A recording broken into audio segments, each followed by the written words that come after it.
Welcome to Star Wars Timeline. In today's video, we're going to talk about Star Wars comics. A lot of fans that I interact with on my channel and on my Facebook group and other Star Wars Facebook groups would really love to start checking out Star Wars novels and comic books, but they simply don't know where to begin. It feels intimidating because the franchise is so big. Well, don't worry, this video is just for you. I have made a couple of previous videos where I talked about great introductory books in both canon and legends, and today we're going to do the same with comics. Now, for those of you guys who may be new to these concepts and you don't understand them, suffice to say that 2015 is the year, when Disney started producing new content, and it's all considered canon. All the material before that, including comic books, novels, and so forth, video games as well, are considered legends. Now, I'm going to start with canon so as to not get confused what is the current timeline, and then we're going to jump into legends. So let's get into it. First, I would like to talk about the canon short miniseries called The Shattered Empire. This came out in September of 2015. It's written by Greg Rucka with pencils by Marco Cecchetto and colorist Andreas Mosa. There we go. There are their names. And the reason that I want to recommend this book is, first and foremost, it takes place right after the original trilogy is finished, after episode 6. And it takes you immediately the next day over. We see all the heroes, Han, Luke, and Leia on the moon of Endor and continuing the battle. Because the second Death Star has been destroyed and the Emperor and the Vader are no more, but the fight continues. And from that first issue, it talks about the parents of Poe Dameron, how they are a couple in this one, and they're also part of this rebel resistance to the Imperial remnants. Another great reason to start with this book is it has a lot of that Star Wars radio drama vibes. For those of you who have listened to the original Star Wars radio dramas, there's a lot of interesting scenes which are not included in the films, and they deal specifically with rebels' missions. How they acquire, how they start reconnaissance, and they find a suitable planet of Hoth for the next rebel base, and so forth. And that's what this comic book feels like. It really bridges the gap between the original trilogy and the new sequel trilogy, even though it's very, very early in that timeline, and it actually shows Poe Dameron's parents when they're young. The boy's not even born yet. Or I believe if he is born, he's an infant. I forget, honestly. I read this book just when it came out. So this book features really awesome art. It has tons of actions. And I would say this book is for original fans first and foremost. And it's a quick and easy read. And honestly, anyone can enjoy it. Now, let's go to the second series I really want to talk about. Let me find it here real quick for you guys. Which is actually my favorite of the entire new Marvel run of comic books. In my videos, I've been a little bit critical of the main series like Vader and Star Wars, where they seem to be very mainstream and the writing wasn't up to snuff, but it feels like that series, especially in their second volumes, are catching up. Anyway, moving on. This book is called Kanan, The Last Padawan. It's a 12-issue miniseries, and it takes place 19 years before Battle of Yavin or before Episode 4. Now, this book is released in April of 2015 by writer Greg Weisman and artist Pepe Larraz. I hope I got that right. Sorry, guys. The reason I want to recommend this book is it's an origin story of perhaps one of the best canon new characters, Kanan Jarrus. You guys know him from a Star Wars Rebels TV show, and this 12-issue miniseries is meant to be introduction to the character. And the funny thing is, those of you who are watching the new show, The Bad Batch, you also see him in the first premiere episode of that and how he survives Order 66. Now, some fans are, they were concerned and not quite happy that they altered the story a little bit from this original comic book, which came out years early before the show. But I don't think it's such a big deal, and you could jump into this as long as you know what the Rebel show is and you know who Kanan Jarrus is. This is a great starting point, and you'll enjoy it a lot. I felt it was really cool origin story, and to me, this book has something that I've been critical with the new Marvel comic books, and that is amazing artwork. A couple of mainline series like Vader and Star Wars deals with these ultra realistic Photoshop manipulated panels, and I'm not a huge fan of that. Now, Kanan, if actually, let me skip to a couple of pages and just show you how awesome the artwork is in this series, and that's throughout all 12 books. Check this out, guys. Take a look at this. Really, really cool art. It's very detailed. It's full of color and exciting ink work. It's just I highly recommend this stuff. If you're looking for visuals in a Star Wars comic book, Kanan Jarrus is the place to go. Who is it for? It's great for prequels fans, for fans of the Clone Wars show. It's also great for Rebels fans, for fans of Kanan Jarrus, and people who are interested of what happened with Order 66 and how these clones were forced or ordered to kill off all the Jedi. And the last book from the canon that I want to talk about, let's find it here real quick, is actually a tie-in with a popular new video game, which also came out recently, Jedi Fallen Order.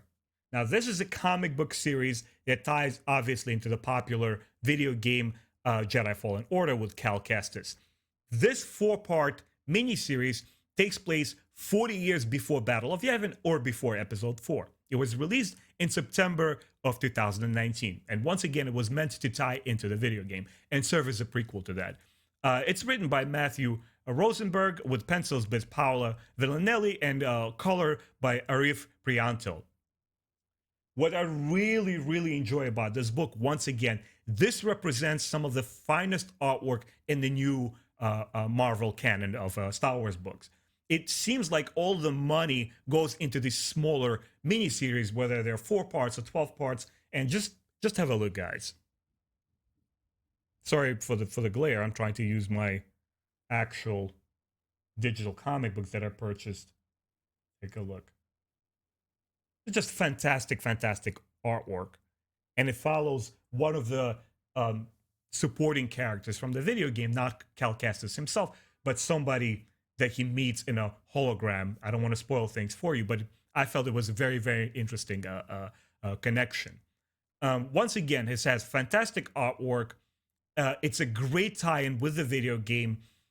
It has some of the classic Clone Wars themes where the 2 Jedi, the Master and the Apprentice, are sent off to a distant planet to mitigate a dispute between the locals. And that's the main storyline here, but it also has tons of action. And who is this book for? I would say first and foremost, anyone who is a huge fan of Inquisitors, you will get some serious Inquisitor action in this book.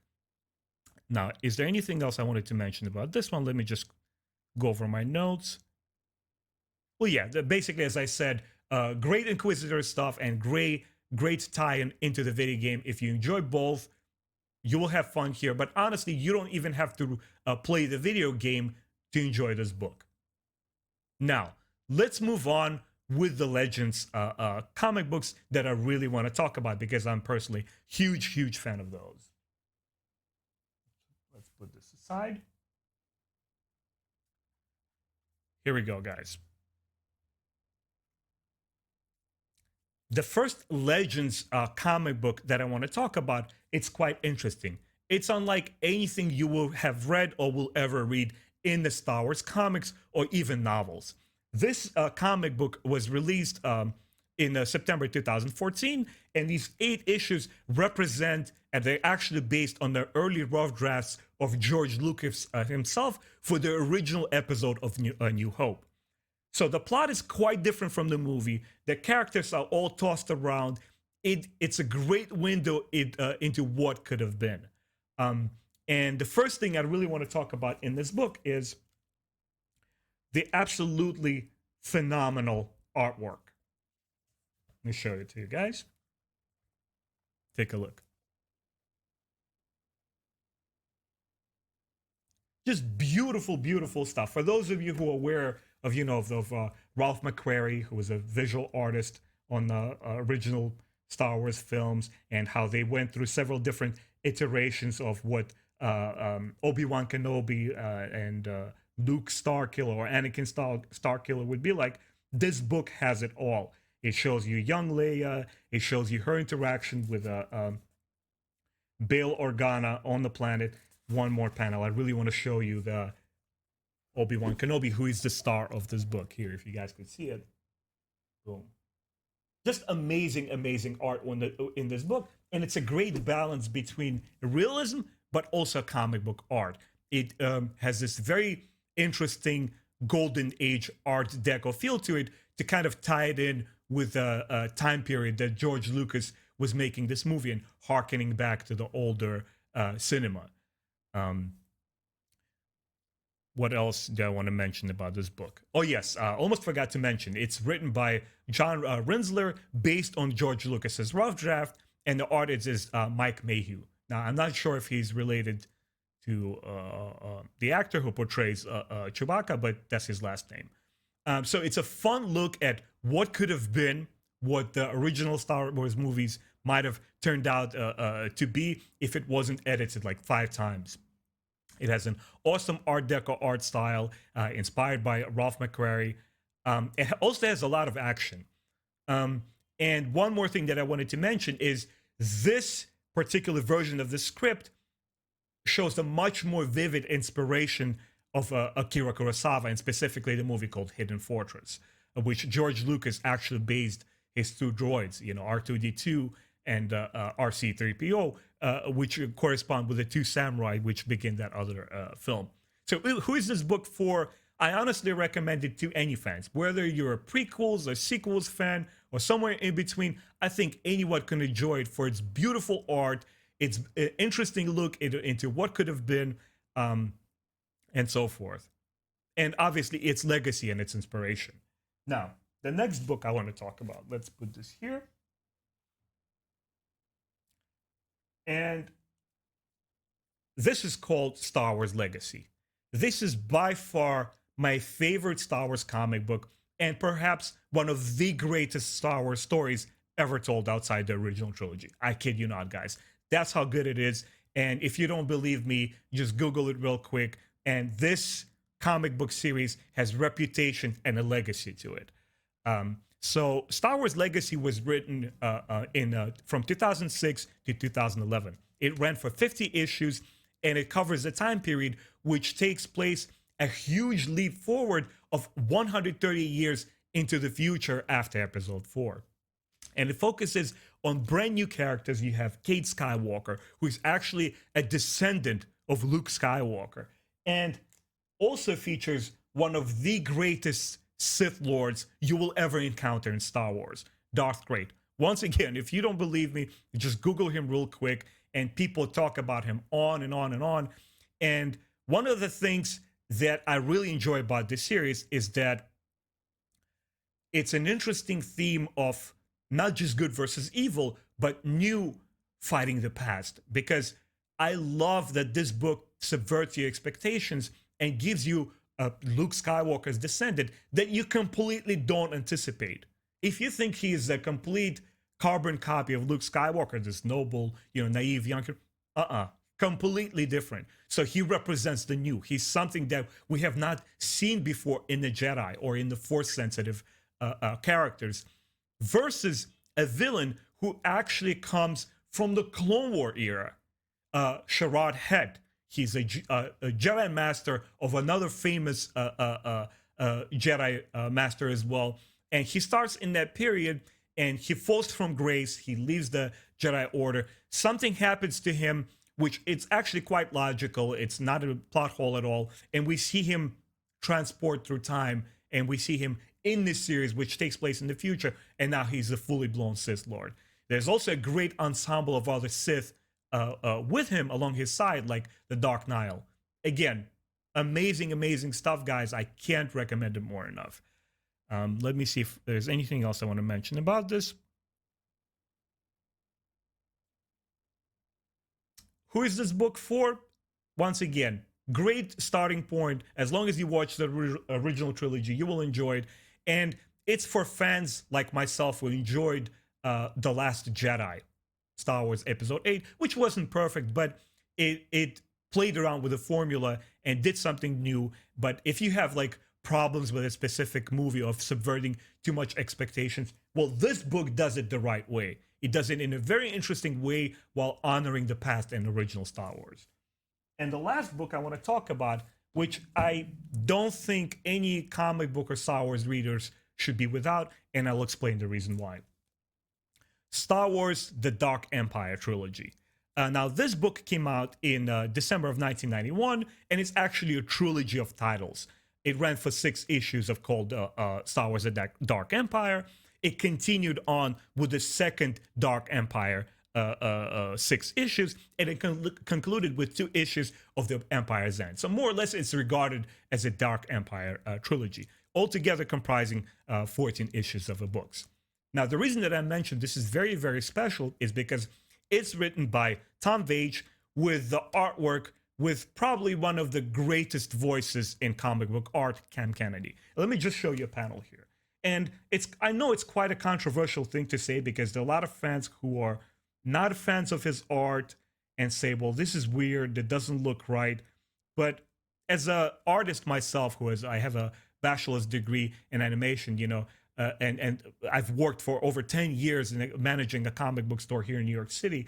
I started, first I was looking at some of the realistic stuff, characters that look like their movie counterparts, but then I started deviating from that and realizing that comic book art has a voice and vibrance and playfulness of its own that should not always stick to realistic stuff. And just have a look here, guys. His art is deceptively simple, and he uses a very limited color palette, but on purpose, because it plays around with the details so well, especially when he draws technology. Take a look at the Millennium Falcon flying through some rebel fleet and Chewbacca and that moon over there. I find that artwork brilliant in a very non-traditional way. And the reason that this book is highly recommended on my list, and I believe that no fan should be without it, is for its very important historical value. A lot of you may know the original Thrawn trilogy, which came out in 1991, and even though there were a couple of Star Wars novels that came out before that, it served as a great pillar. It made Star Wars a mainstay among fans, and when there was a void of new content, the Thrawn trilogy came out and just blew everybody away. Well, the Dark Empire trilogy is to comic books what the Thrawn trilogy is to novels. Cam Kennedy came out and he literally turned the comic book industry on its head with his artwork. People looked at it and said, whoa, what is this? You look so different. And obviously, there's some benchmark storyline elements here that we see in the sequel trilogy, like the Risen Emperor. Even though, in the sequel trilogy, I felt that it was done a little bit rash. By the way, the Emperor is here. I don't think a lot of people were huge fans of that. But in this book, they explain that how the Emperor came about and his evil schemes, what he does there. Anyway, I don't want to go too much into it. Epic journey. We see a lot of stuff happening with Luke and Leia. And this book also subverts expectations. It plays around with the Star Wars formula, especially with the original saga, and turns it on its head. Brilliant artwork, as I mentioned before. I'm just looking here to see if I'm missing any details. And I think a lot of people who draw in particular would find it amazing how much detail and perspective and just really, really awesome drawings are dedicated to technology like ships and the Imperial Center. We see the first glimpse, first look at a Coruscant without that being called. Anyway, this is my recommendation for Star Wars Legends and Star Wars Canon comic books. I will do some more in the future. If you guys have any questions or your own recommendations, please leave the comments in the video section below. I'll be very interested to interact with you and to find out what your thoughts are. My name is Benjamin. I do Star Wars comics books and books reviews, character highlights, lore videos, and so forth. If you enjoy this content, please consider subscribing to my channel, hitting that bell button. I would really appreciate your support. See you next time.